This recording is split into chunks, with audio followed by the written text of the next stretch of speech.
बिस्मिल्लाहिर्रहमानिर्रहीम, अस्सलाम वालेकुम। आप देख रहे हैं program news today with Tanzeela Mazhar. Program में आपको खुशामदीद कहते हैं जी।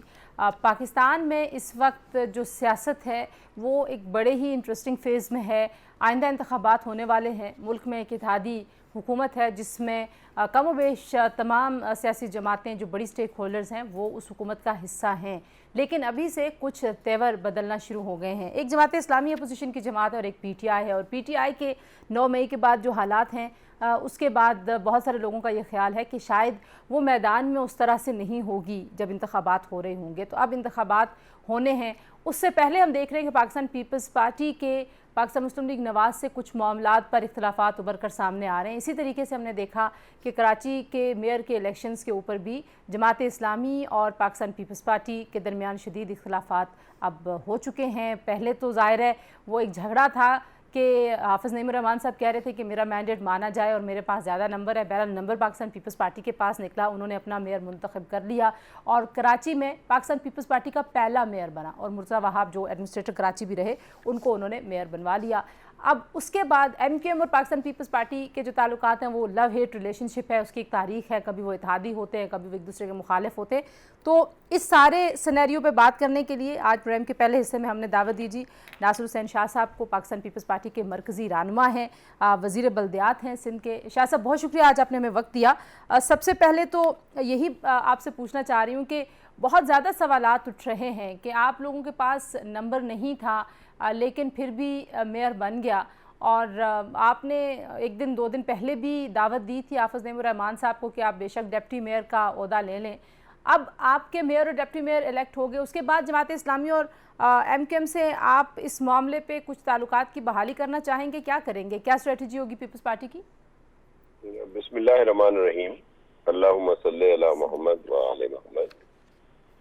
देखिए, हमने तो पूरी कोशिश की कि साथ चलें। हम इसी सोच पे हैं कि कराची के इश्यूज बहुत ज्यादा हैं और उनको हल करने के लिए हम सब ने मिलकर काम करना है। अददी लिहाज से सिंगल लार्जेस्ट पार्टी KMC में पाकिस्तान पीपल्स पार्टी है। हमारे डायरेक्ट जो चेयरमैन जीते थे वो 100+ हैं। जमात इस्लामी के जो जीते वो 80+ थे। तो इसलिए इखलाकी तौर पर मेयर जो है हमारा हक था।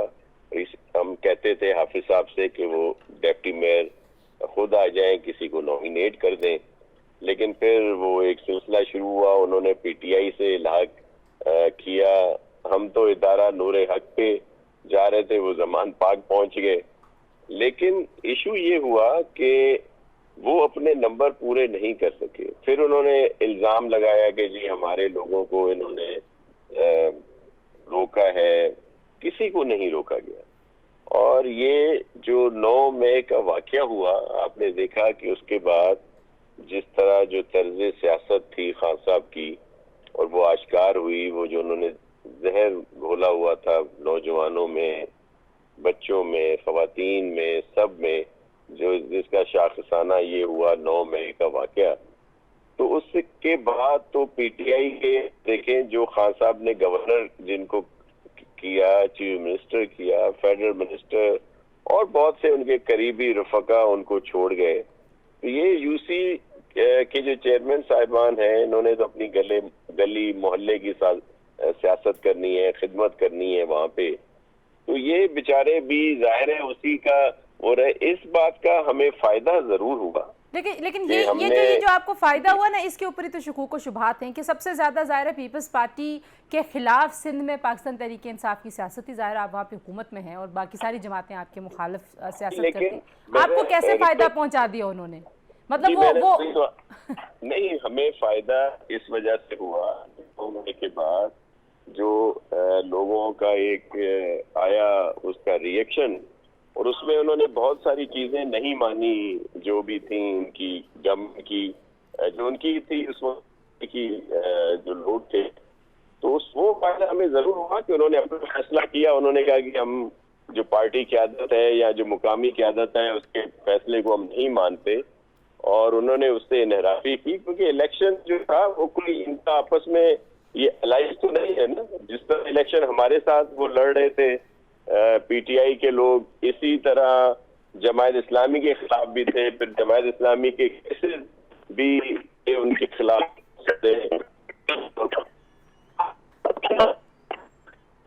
बाकी थे केसेस, उन सबको हमने जो और शो किया।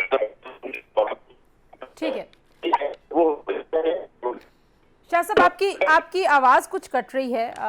अगर हम थोड़ा सा आप सिग्नल जहाँ पे बेहतर है वहाँ पे अगर हूँ तो हम आपको ज़रा ज़्यादा वाज़े सुन पाएंगे। लेकिन उस बीच में मैं आपके लिए सवाल भी छोड़ देती हूँ कि जो आज वज़ीर आला मुराद अली शाह साहब ने फरमाया और उन्होंने कहा जी कि वफाक को हम अल्टीमेटम दे रहे हैं, और फिर बिलावल साहब ने भी उसी बात को दोहराया, तो क्या वाकई कोई फ़ंड्स के मामले के ऊपर ऐसे इख्तलाफात हैं या ये सिर्फ अपने वोटर्स एंड सपोर्टर्स के लिए बातें हैं और वर्किंग रिलेशनशिप ठीक है? क्योंकि ज़ाहिर है आपकी जमात भी वफाक में भी हुकूमत का हिस्सा है, तो ये जलसों में इस तरह की बात करना ये सियासी चीज़ है या वाकई कोई ऐसे इख्तलाफात हैं और हुकूमत आपकी बात नहीं सुन रही? देखिए, हमें कुछ गिले शिकवे ज़रूर हैं, लेकिन जो माजी के प्राइम मिनिस्टर थे या वो माजी वाली फेडरल गवर्नमेंट थी पीटीआई की, उससे तो कदरे बेहतर है ये जो मौजूदा गवर्नमेंट है, या प्राइम मिनिस्टर साहब भी इसमें बहुत ज्यादा सपोर्टिव है। लेकिन जो चेयरमैन साहब जिस बात की तस्करा कर रहे हैं वो बात ये है कि जो फ्लड और बारिशों से जो मुतासिर लोग हैं उनको 20 लाख के करीब घर जो हैं घिरे हुए हैं, उसमें हर किसी ने अपना अपना शेयर देना था। फेडरल गवर्नमेंट ने, प्रोविंशियल गवर्नमेंट ने, फिर जो लोग हमें सपोर्ट कर रहे थे, फॉरेन जो लोग हैं जो बाहर से हमें सपोर्ट मिल रही थी, वो इस बात पे जो हमें हिस्सा मिलना था फेडरल गवर्नमेंट से वो नहीं मिला। हमने अपने तौर पर जो प्रोविंशियल गवर्नमेंट के हमने तो अपने डेवलपमेंट की भी कुछ काम रोक दिए थे ताकि अपने इन भाई बहनों की मदद कर सकें। जो ये नेचुरल डिजास्टर था जिसमें बहुत सारे लोगों को नुकसान पहुंचा, ना सिर्फ लोगों के घर 20 लाख के करीब डैमेज हुए बल्कि हमारा पूरा इंफ्रास्ट्रक्चर जो है वो नुकसान पहुंचा है। लेकिन वो नुकसान तो जाहिर है नजर आता है सबको, और वजीर आजम साहब खुद भी जानते हैं, जैसे बिलावल साहब ने कहा कि उनको पता है। लेकिन मैं जो जानना चाह रही हूँ कि जलसे में या असेंबली के फ्लोर पे सिंध में ये आवाज़ उठाने की ज़रूरत इसलिए पेश आई कि आप लोगों की जो रिक्वेस्ट है या जो फॉर्मल कोई कॉरस्पॉन्डेंस है उसका मस्बत जवाब नहीं आ रहा, आप लोगों को ये लग रहा है? जी, हमें क्योंकि ये बहुत पहले ये फंड्स हमें मिल जाने चाहिए थे, वो नहीं मिले। अब भी हमने जो अपने जो हमारे फंड हैं जो हमारे पास थे उनको उसमें यूज किया है। फिर जिस तरह हम यहाँ पे बेहतर कोऑर्डिनेशन है हमारी वर्ल्ड बैंक के साथ और दीगर इदारों के साथ, तो उन्होंने भी हमें सपोर्ट किया। कुछ हिस्सा हमें वहां से मिला, जो फेडरल गवर्नमेंट का हिस्सा था वो हमें नहीं मिला, जिसके लिए ये बात की गई। और हम पूरी उम्मीद है, देखिए कोalitions में और इस तरह की जो पार्टनरशिप होती है उसमें इस तरह की बात आती है, उसमें जाहिर है गिले शिकवे भी होते हैं। और आपने देखा कि हमारे तो कोई इलेक्शन अलायंस भी नहीं है। अब भी हम इधर आजाद कश्मीर में भी हमारी इलेक्शन हुई, दीगर जगहों पे भी हम अलग-अलग इलेक्शन लड़े हैं एक दूसरे के खिलाफ, लेकिन एक गवर्नमेंट में साथ है। तो इस तरह की चीजें होती हैं, लेकिन इससे ये अखज़ ना किया जाए कि जी बहुत ज्यादा इख्तिलाफात हो गए और ये जो मौजूदा गवर्नमेंट है हाथ से निकलने की कोई तैयारी नहीं है, आप ये कह रहे हैं। अच्छा, मैं जरा एक ब्रेक ले लूँ शाह साहब, आई होप कि आप उस वक्त तक हमें वीडियो लिंक पे भी ज्वाइन कर लेंगे। अब ब्रेक लेते हैं जी, ब्रेक के बाद वापस आते हैं। वज़ीर बल्दियात नासिर हुसैन शाह साहब हमारे साथ मौजूद हैं, उनसे बात करेंगे। स्टे विद अस।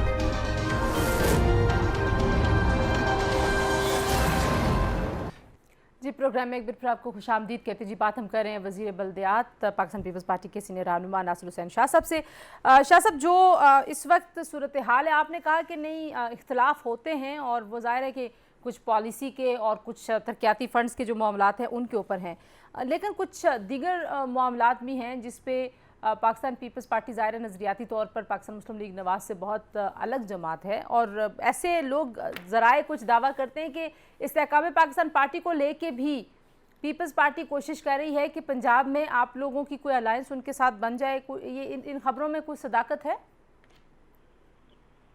देखिए, पॉलिटिक्स में कोई चीज भी ये नहीं होती कि हरफ आखिर और उसकी पॉसिबिलिटी ना हो सकता है, लेकिन हम नहीं समझते कि ऐसी कोई बात हो। और मैं एक और आपको अर्ज करूं कि जो मैं खुद भी एक सियासी कारकुन हूं, जो मैं देख रहा हूं तो वो तो बड़ा अच्छा नजर आ रहा है मुझे। पाकिस्तान पीपल्स पार्टी के लिए ये जो आने वाला इलेक्शन है, इंशाल्लाह जो अक्टूबर 2023 में होगा, तो इसमें तो हम पाकिस्तान पीपल्स पार्टी के लिए बहुत अच्छा देख रहा हूं मैं एज ए सियासी कारकुन वर्कर, कि सिंध में इंशाल्लाह हम मुकम्मल तौर पर स्वीप करेंगे, और पंजाब में साउथ पंजाब और कुछ सेंट्रल पंजाब से जरूर कुछ हमारी नशिस्तें हैं। बलूचिस्तान में बहुत सारे दोस्त हमारे पास वापस आ गए हैं और हमें ज्वाइन किया है।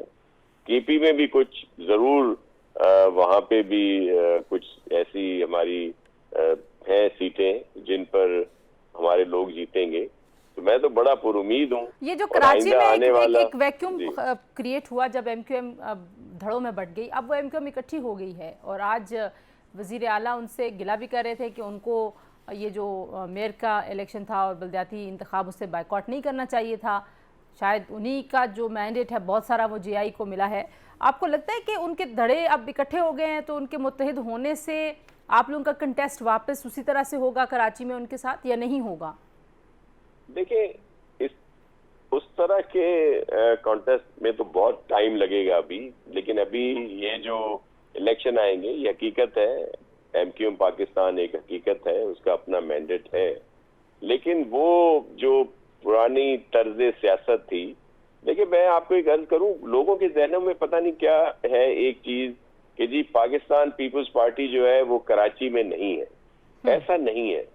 आप तारीख देख लें, रिकॉर्ड का हिस्सा है कि 1970 में जब इलेक्शंस हुए थे तो सबसे ज्यादा वोट कराची में पाकिस्तान पीपल्स पार्टी को मिले थे, और उसके बाद भी मार्शल लॉ लगा, फिर बहुत सारी चीजें हुई।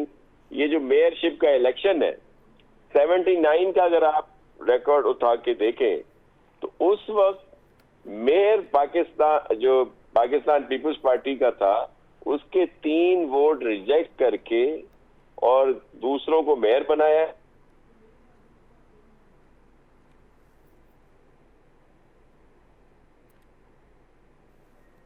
जी, शाह साहब की आवाज़ जो है वो डिस्कनेक्ट होगी। हम बात कर रहे थे कुछ कराची की सूरत हाल के हवाले से, कोशिश करते हैं कि दोबारा उनसे रब्ता हो जाए। शाह साहब, आपको मेरी आवाज़ आ रही है?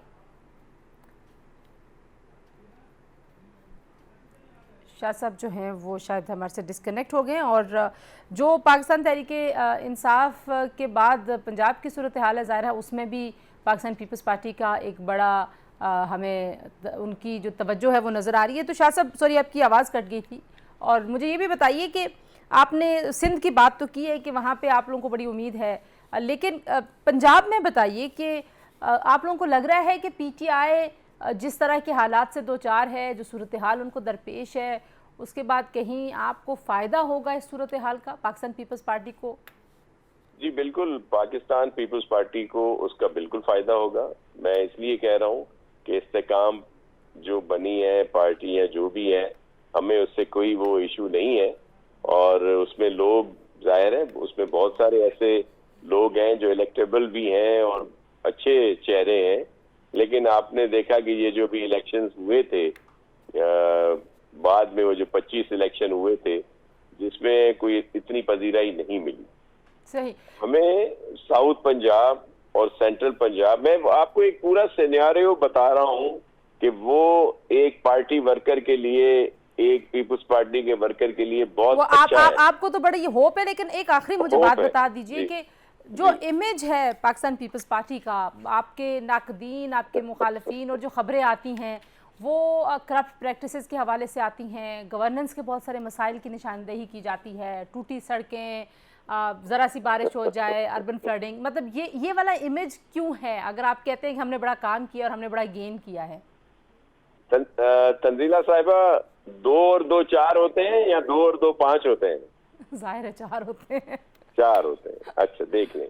देखिए, ये एक वो माइंड सेट है जो पाकिस्तान पीपल्स पार्टी को नहीं मानता, उसके खिलाफ है। वो आके बहुत सारे आपके तज्जिया निगार और सुकरात बन के बैठ जाते हैं, ओ जी पीपल्स पार्टी ने तो तबाह कर दिया सिंध को, ये कर दिया वो कर दिया। मैं अर्ज करूं कि इसका फैसला किसने करना है?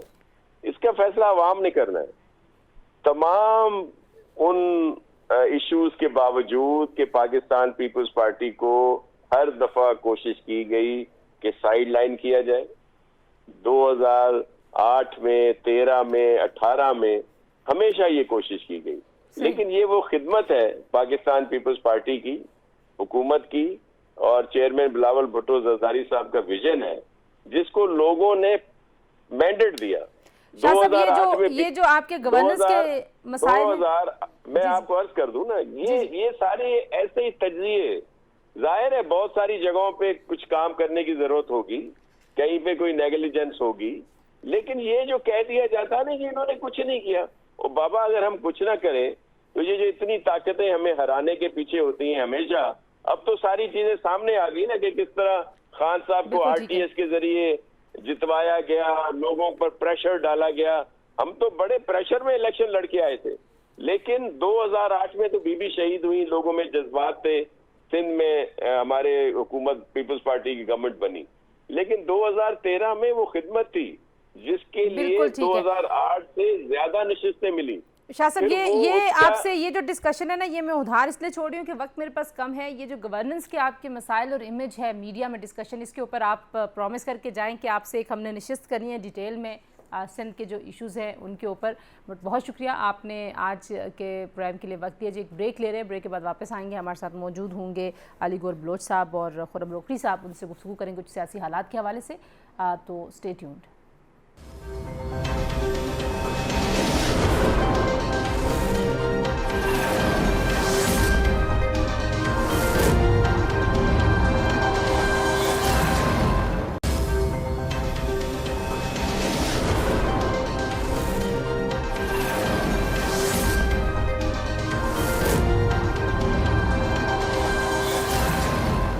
जी, प्रोग्राम में एक बार फिर आपको खुशामदीद कहते हैं और अब बात करते हैं कुछ नई सियासी जमात और जो पुराने सियासी हालात हैं। और इस नई सियासी जमात में ज़ाहिर है बहुत सारे पुराने चेहरे हैं जिन्होंने पीटीआई उस वक्त छोड़ी जब पीटीआई जो है वो इस तरह के क्राइसिस में नहीं थी, लेकिन उस क्राइसिस का आगाज़ था तो शायद वो फोर्स ही कर रहे थे कि क्या होने जा रहा है। तो वो लोग तो अभी तक मीडिया से बात नहीं कर रहे जिन्होंने बिल्कुल 9 मई के वाक़यात के बहुत देर बाद मजम्मत करने के बाद ये फैसला किया कि उन्होंने पार्टी छोड़नी है। तो मेरे साथ स्टूडियोज़ में मौजूद हैं जी मेजर रिटायर्ड खुर्रम रोकड़ी साहब, जो कि स्पोक्स पर्सन है इस्तेकाम पाकिस्तान पार्टी के, और हमें ज्वाइन कर रहे हैं अली गौर बलोच साहब जो कि रहनुमा पाकिस्तान मुस्लिम लीग नवाज़ के। मेजर साहब, थैंक यू वेरी मच।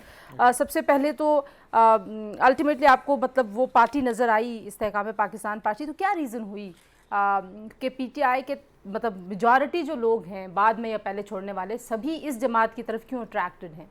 नहीं, नेचुरली हैं ही वही सारे इस जमात की तरफ नहीं। ये जमात बनाई ही उन लोगों ने है जिन्होंने पीटीआई बनाई थी। अच्छा, तो अब यानी जो काउंटी हम खेल रहे थे पहले या जिसके साथ थे, तो जब नई जमात बनती है तो हमने यानी हमारे लिए बेहतर यही था कि हम उसी जगह पे जाते जहाँ पे हमारे जैसे लोग मौजूद हों। तो ये सिर्फ नाम चेंज है? नहीं, नाम तो पार्टी टोटली डिफरेंट होगी ना। नाम चेंज में अभी शे है कि 9 मई, हम तो 9 मई से बहुत पहले का इस राहें जुदा कर चुके थे, और शायद इसी 9 मई के हवाले से इसी वजह से राहें जुदा कर चुके थे कि एक स्टेज पे आके आप हमें नज़र आ रहा था कि ये वाला काम हो जाना है, जो बहुत सारी चीज़ें। अच्छा, यू कुड फोरसी कि ये डेफिनेटली बंद गली में जा रहे हैं खान साहब। डेफिनेटली, आपको अगर याद हो तो हमने सबसे पहले इस इशू को उठाया कि जिस रास्ता जो आपने ये जो स्टीयर किया अपनी पार्टी को और स्टिक खींची और बिल्कुल किसी और डायरेक्शन में आप चल पड़े हैं, ये रास्ता है ही डिज़ास्टर का, और इसमें फ्रिक्शन है, इसमें यानी ये प्रोग्रेसिव रास्ता ही नहीं है। जो अमन के बगैर तो तरक्की हो नहीं सकती, और हमको मिलिटेंट पार्टी के अंदर तो थे नहीं ना, हम कोई बॉर्डर के ऊपर जाके पार्टी को लड़ाना था। तो हम एक प्रोग्रेसिव पार्टी का हिस्सा थे कि हम अपनी सीट्स लेके दोबारा गवर्नमेंट के अंदर वापस आके परफॉर्म करके अपने आप को साबित तब कर सकते हैं और मुल्क को अपलिफ्ट हम तब कर सकते हैं। ये अच्छा, अब ये तो हो गई पुरानी बात। जी ये बताएं कि शाह महमूद कुरैशी साहब फरमाते हैं कि ये तो डेड ऑन अराइवल जमात है आपकी। हाउ डू यू सी के वाकई, क्योंकि खान साहब ये भी कहते हैं कि इलेक्टेबल्स की सियासत अब पुरानी हो गई है, बड़ा डेंट डाल दिया पीटीआई के तर्ज सियासत ने, तो आप लोगों को कुछ तवक्को है? और इस ये जो शाह साहब का कमेंट है उसको आप कैसे देखते हैं? 2018 का इलेक्शन ऐसा था कि इमरान खान वाकई अगर किसी को टिकट देता ना on the basis of merit और इलेक्टेबल्स को बिल्कुल ना लेता तो ये बात उस वक्त की थी। 2018 गया गुजर। शाह महमूद कुरैशी साहब अगर हमारे साथ बैठे होते तो इस वक्त सारे के सारे कसीदे होते कि हमारे से बेहतर कोई नहीं है। तो ये हमारा एक टेम्परामेंट है। वैसे वो क्यों नहीं आए? वो डट गए हैं।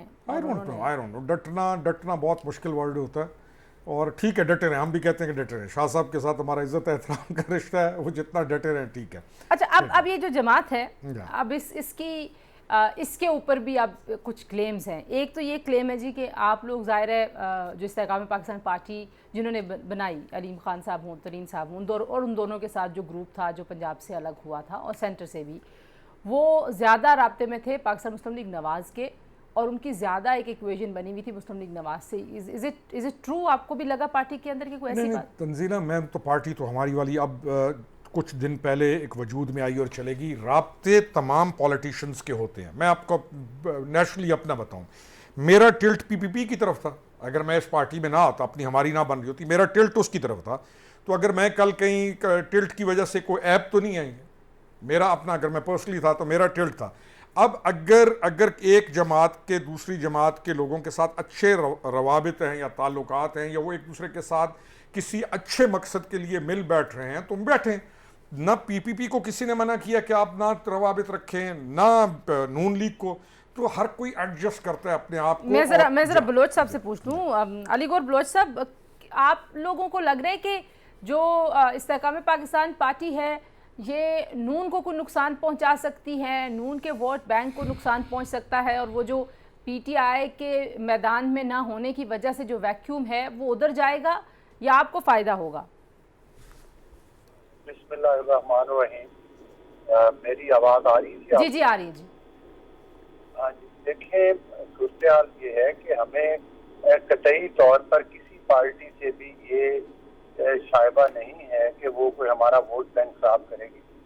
और पाकिस्तान मुस्लिम लीग नून पाकिस्तान की और बिलखसूस पंजाब की एक पॉपुलर तरीन पार्टी है, और हमारी वो पार्टी है जिसके कायद ने और जिस पार्टी की लीडरशिप ने पाकिस्तान में हमेशा अच्छा डिलीवर किया है, चाहे वो सीटेक जैसे प्रोजेक्ट्स हों, चाहे वो कौमी सलामती के इशूज हों जिनमें कि चागी के मकाम पर जब धमाके इंडिया के मुकाबले में किए, फिर उसके बाद आपने देखा कि जिस तरह से दहशत गर्दी और लोड शेडिंग का खात्मा किया, तो और भी बहुत सारी चीजें। लेकिन अलीगौर बलोच साहब, आज के जो हालात आपकी जमात हुकूमत में है, वजीर आजम आपके हैं, वजीर ख़जाना आपके हैं, और ये इत्तफाक़ राय पाया जाता है आपकी अपनी पार्टी के शाहिद खान अब्बासी साहब ये मानते हैं कि जो मुआशी बहरान है उसकी जिम्मेदारी नून लीग पे आएगी। आज के हालात में आपको वो ख़तरा नहीं है कि एक नई जमात बन रही है और फिर सीट एडजस्टमेंट के ऊपर भी दो राय हैं? आपकी राय क्या है? पार्टी के अंदर से दो आवाज़ें आती है,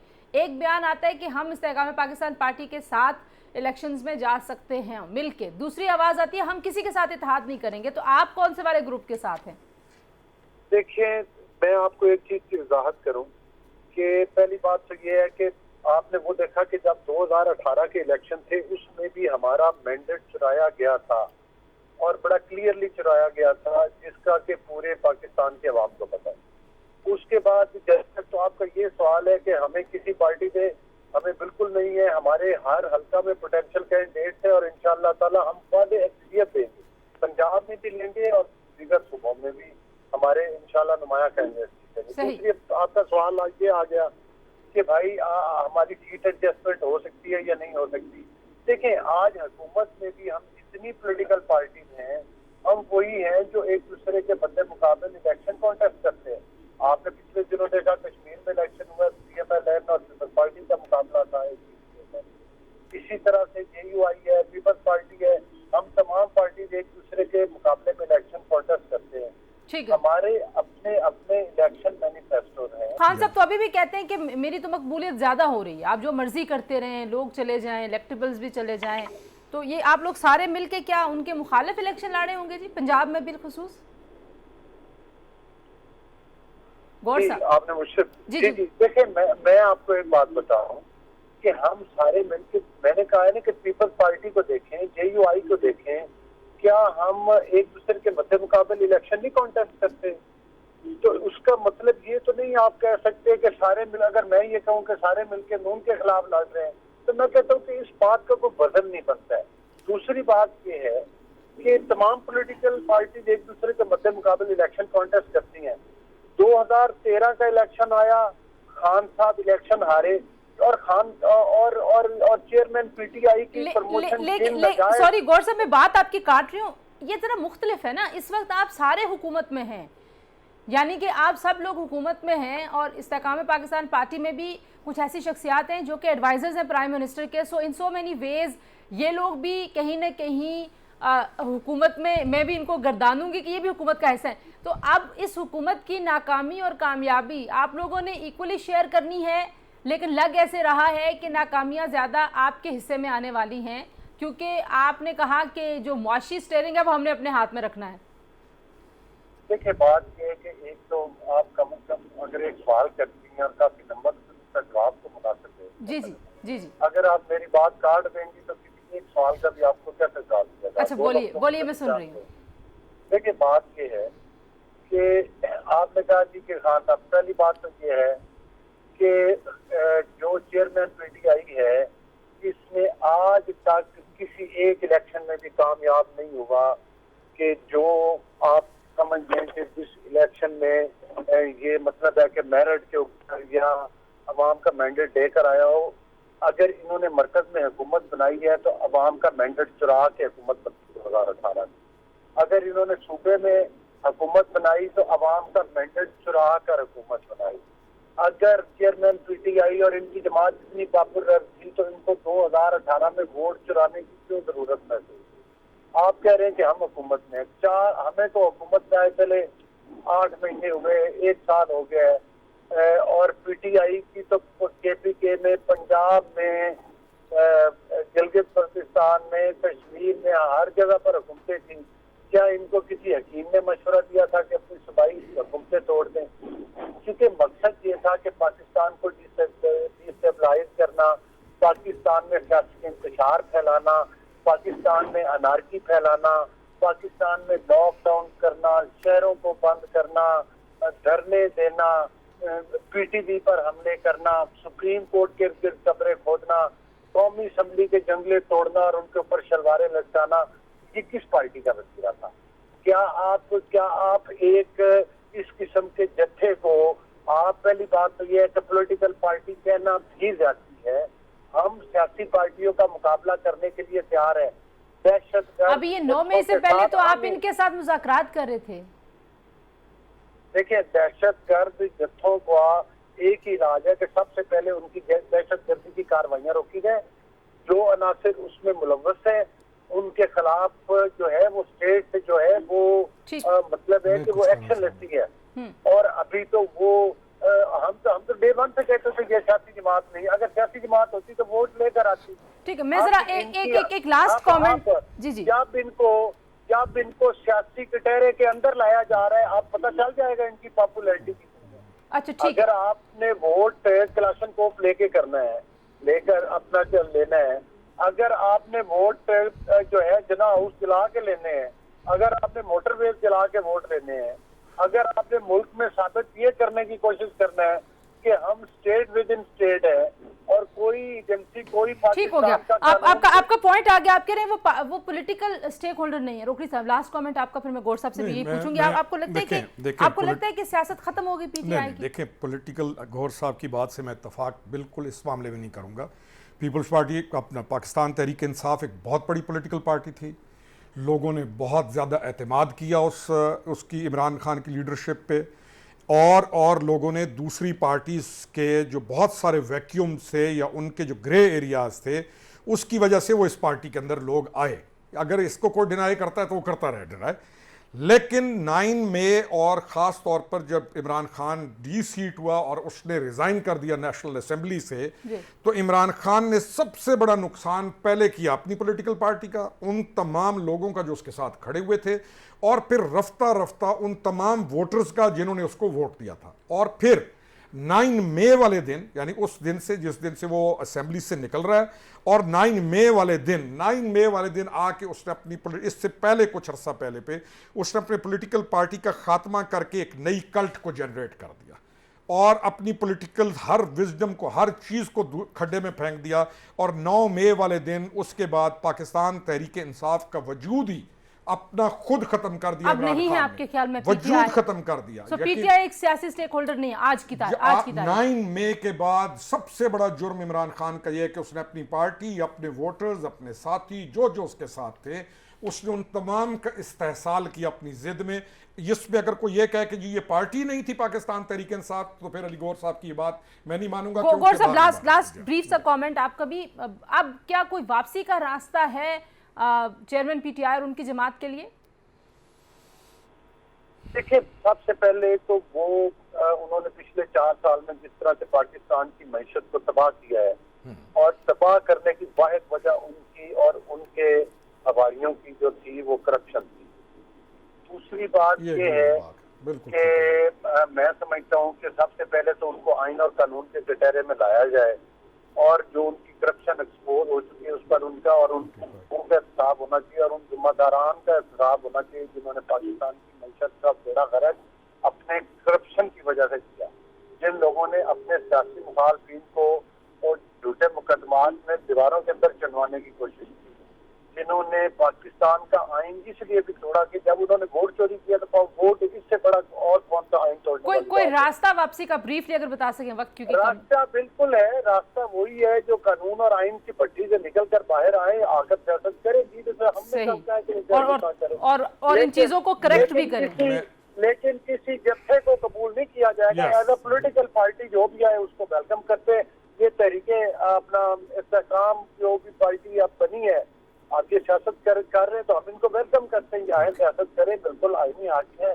अगर ये वोट इतने ले सकते हैं और हुकूमत को बना सकते हैं तो बिल्कुल इनको मतलब है। रोकड़ी साहब, शाह साहब डैमेज कंट्रोल कर सकते हैं जो हो गया पीटीआई को? PTI Imran Khan ji not at all. Shah Mahmood Qureshi साहब, अगर Shah Mahmood Qureshi can't control his own seat. बहुत शुक्रिया जी अली गौर बलोच साहब और मेजर खुर्रम रोकड़ी साहब की आपने गुफ्तगू सुनी जी। आज के लिए इतना ही। अपना बहुत सारा ख्याल रखिए। अल्लाह हाफिज़।